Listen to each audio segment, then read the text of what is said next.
Cool पे नाम पे घोटाला। दिल्ली में हर चौराहे में शराब मिलेगी, इसका बंदोबस्त करने वाले हमारे अरविंद केजरीवाल साहब। आपको याद होगा क्या इतिहास 2014 को दोहराएगा? 2014 में बीजेपी 32 सीट्स जीती थी।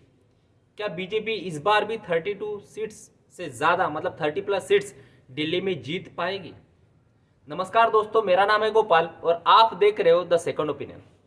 वीडियो की तरफ बढ़ने से पहले प्लीज़ मेरे चैनल को लाइक, शेयर और सब्सक्राइब ज़रूर कीजिएगा। आपका एक लाइक मुझे मोटिवेट करता है कि मैं अलग अलग टॉपिक पे वीडियो बनाऊं।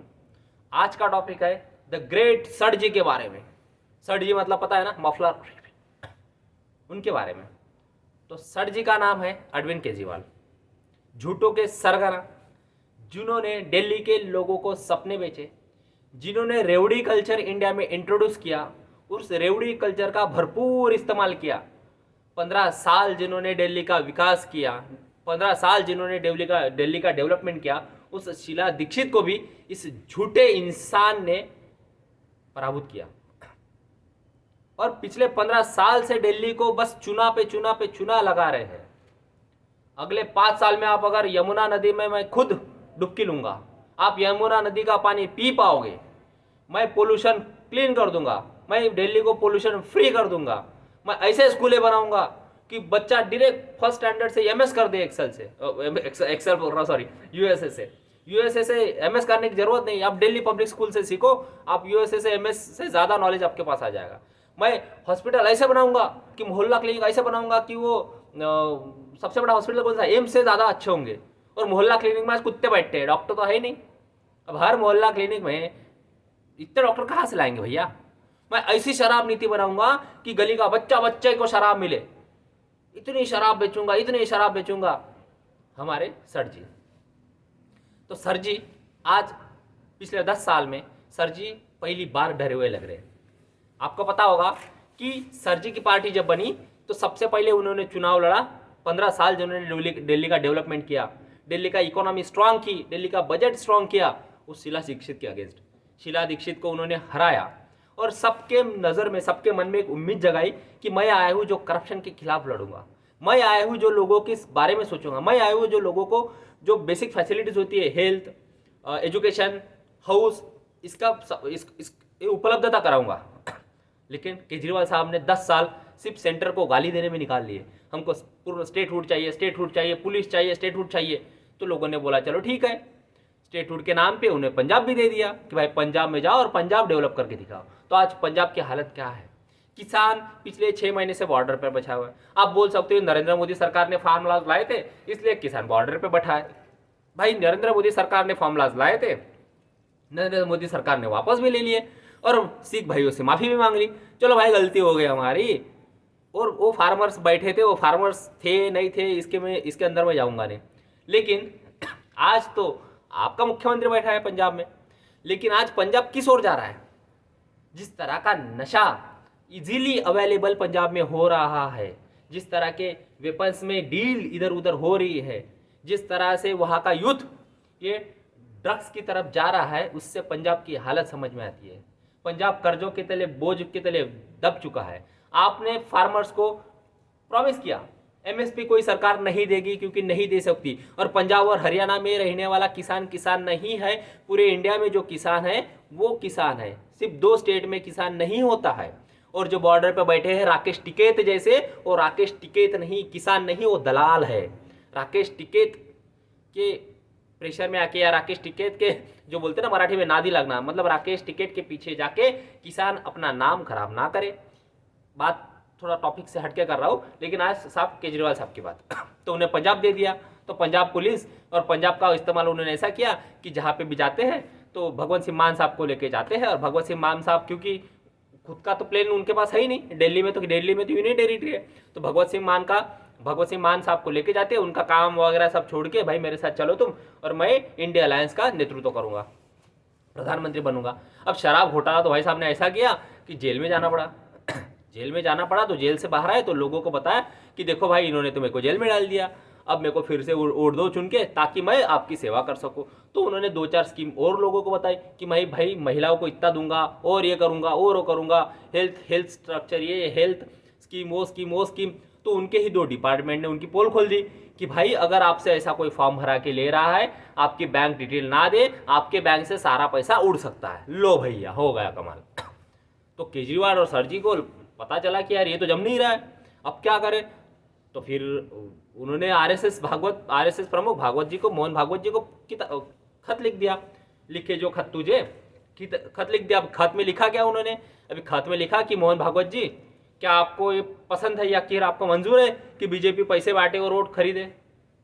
चलो अच्छी बात है। मोहन भागवत जी, क्या आपको पसंद नहीं है कि मैं पुजारियों को पैसे दूँ। बात तो सही है, मोहन भागवत जी क्यों भाई दिक्कत दिखाएंगे आपको अगर पंडित जी को पैसे देने हैं हर मंथ तो दे दो, अच्छी बात है। वैसे तो मौलाना को देते ही हो आप। दूसरी बात, उन्होंने इलेक्शन कमीशन पे आरोप लगाया कि इलेक्शन कमीशन हमारे जो वोटर्स है उनके नाम काट रहे हैं। भाई आपके वोटर्स आपको कैसे पता चले। चलो इस एरिया में इतनी वोटिंग हुई है ये तो पता चलता है, लेकिन आपका ही वोटर है कैसे पता चलता है। इसका मतलब तुष्टिकरण, जो रोहिंग्या, बांग्लादेशी और जो इस देश को तोड़ना चाहते हैं ऐसे तत्व, जो दिल्ली में बैठाने का काम आपने पिछले 10 साल में किया है, जो इंडिया के रहवासी नहीं है, जो सिटीजन्स नहीं है, अभी उनके नाम अगर इलेक्शन कमीशन हटाने की कोशिश कर रहा है, वेरीफाई करके, एक प्रोसेस होती है सारी। इलेक्शन कमीशन ऐसा किसी का भी नाम उठा के हटा नहीं सकता है। भाई हम भी देश के नागरिक हैं, हमारा भी इलेक्शन में नाम है, हम भी वोटिंग करते हैं, हमारा नाम तो आज तक कटा नहीं है। तो जिनके नाम कट रहे हैं, जिनके 2 जगह पे वोटिंग में नाम है, तो एक जगह से तो काटने पड़ेंगे।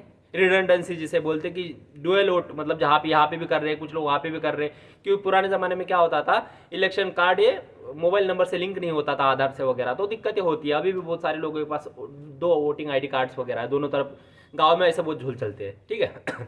तो उनके नाम काट रहे हैं। तो केजरीवाल साहब को लग रहा है कि भाई ये तो मेरे वोटर है, नुकसान हो रहा है। और सबसे बड़ी बात, वो बोलते हैं ना, last nail in the coffin.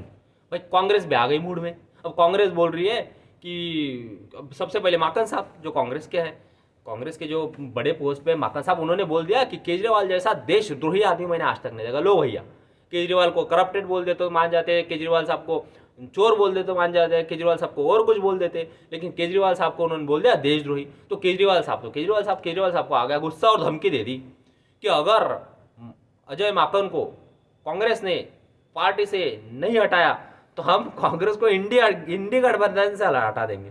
भाई तुम्हारे पास 3 सांसद है, तुम्हारे दिल्ली में सरकार है, उसमें अगर दिल्ली का जो तिहाड़ जेल है उसका अगर सुप्रिटेंडेंट चाहे तो सरकार बना सकता है। इतने आदमी तुम्हारे अंदर है, वो उसके पास खुद के पास तुम्हारे आम आदमी पार्टी के इतने मिलेंगे वो चीफ मिनिस्टर बन जाए। समझ रहे हो ना कितने आदमी है। जैन है, आप हो, सिसोदिया थे और 2-4 लोग थे, पता संजय सिंह थे तुम्हारे। तो समझ रहे हो ये चीज़ को। चलो ये बात तो अलग है।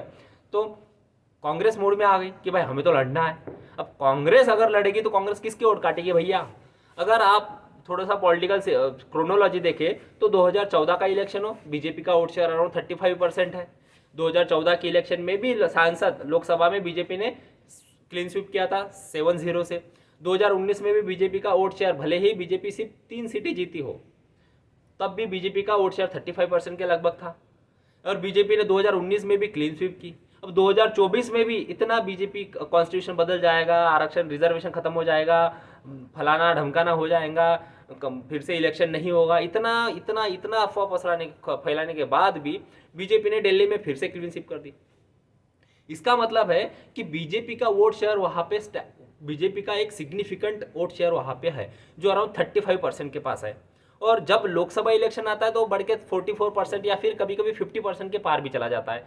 That means there are few peoples who preferred Arvind Kejriwal in assembly and there are few people who consider Narendra Modi और बीजेपी गवर्नमेंट इन सेंटर। तो लोग भाई बहुत आजकल होशियार है, उनको पता है कि किसको चुन के देना है। अब दिक्कत ये आ गई कि कांग्रेस मूड में आ गई इलेक्शन लड़ने के। अब कांग्रेस भाई माराकुटी पे आ गई, वो बोलते हैं ना मैं तो महाभूमि पे आ जाऊंगा, तो कांग्रेस आ गई माराकुटी पे। कांग्रेस फुल इलेक्शन लड़ना चाहती है कि भाई इस बंदे को तो खत्म करना है, क्योंकि गोवा में गया हमारी सरकार गिराई, उत्तराखंड में गया हमारी सरकार गिराई, और इधर उधर जाएगा, हरियाणा में गया, हरियाणा में हमारे 2-4 MLA हरा दिए, और ये बंदा हमारा नुकसान कर रहा है। किसी वोट का और खाता नहीं, बीजेपी के वोट कुछ हिल नहीं रहे, ये बंदा वोट खाएगा तो हमारे खाएगा बस। और हमारे जो प्रिय समुदाय है, जो शांति प्रिय समुदाय जिसे कहा जाता है इंडिया में, उसके वोट खाएगा। अब उसके वोट खाएगा तो फिर सबसे ज़्यादा नुकसान किसका होगा? केजरीवाल साहब का होगा, क्योंकि बीजेपी को तो वैसे ही वोट नहीं करते। बीजेपी चाहे उन्हें खून दे दे, वो खून पूरा चूस लेंगे, लेकिन वोट नहीं देंगे भाई। तुम कुछ भी मांग लो, हमारे घर पे आके चाय पी के जाओ, जहर पी के जाओ, एक अंदर छोटा मोटा बॉम्ब लेके जाओ, सुतली बॉम्ब, लवंगी फटाका वगैरह लेके जाओ, लेकिन वोट नहीं मिलेगा भैया, वोट नहीं देंगे। तो वोट किसको देते? केजरीवाल को या फिर कांग्रेस को। अभी अगर पारंपरिक रीत्या मतलब हिस्टोरिकल अगर देखा जाए तो वो जो मुस्लिम वोट बैंक है वो किसकी है? वो है कांग्रेस की। अगर कांग्रेस की वोट बैंक है और वो अगर कांग्रेस के पास गई तो नुकसान किसको होगा? अरविंद केजरीवाल को होगा, क्योंकि अरविंद केजरीवाल साहब ने ही तो वोट बैंक निकाल के कांग्रेस से अपनी सरकार बनाई है। अगर वोट बैंक, कांग्रेस की वोट बैंक बढ़ती है, मतलब कांग्रेस का अगर वोट बढ़ता है तो अरविंद केजरीवाल का कम होता है, बीजेपी यही रहती है। In that scenario BJP has a absolute great chance to win around 30 to 35 seats in Delhi assembly. अगर ऐसा होता है तो सबसे ज़्यादा फायदा बीजेपी का होगा। और बीजेपी का इतिहास है आजकल, इससे पहले Sushma Swaraj ji chief minister BJP की रही है, स्वर्गवासी सुषमा स्वराज जी जो फॉरेन मिनिस्टर भी थे इंडिया के, उनकी बेटी बांसुरी स्वराज हो या फिर नुपुर शर्मा हो, ऐसे अगर लीडर्स को प्रमोट करती है तो there is a good chances for the BJP that they could make it. BJP Delhi में सरकार भी बना सकती है। तो आपका ओपिनियन इसके ऊपर क्या है, या आप प्लीज़ कमेंट बॉक्स में बताएं। और बीजेपी क्या सच में 40 सीटें या 35 सीटें दिल्ली में जीत सकती है क्या, ये भी आप कमेंट बॉक्स में बताएं। धन्यवाद।